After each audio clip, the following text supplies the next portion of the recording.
Welcome!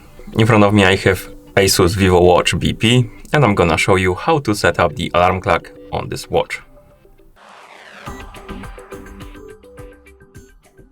First, we need to unlock the screen on our watch. You can do it by pressing the side button.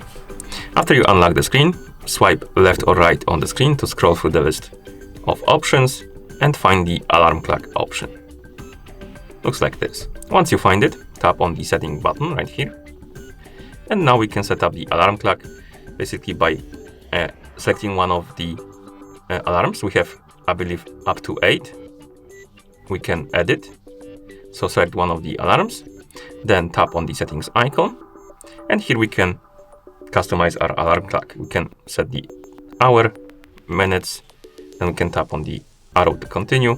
Here we can select the days on which the alarm should repeat. So basically, if you select, for example, Monday and Friday, the alarm will go off every Monday and Friday. And once you're done, tap on the check mark. And now we can turn it on by tapping on the on. As you can see, that's going off. You can tap on off to turn it off if you want to disable the alarm.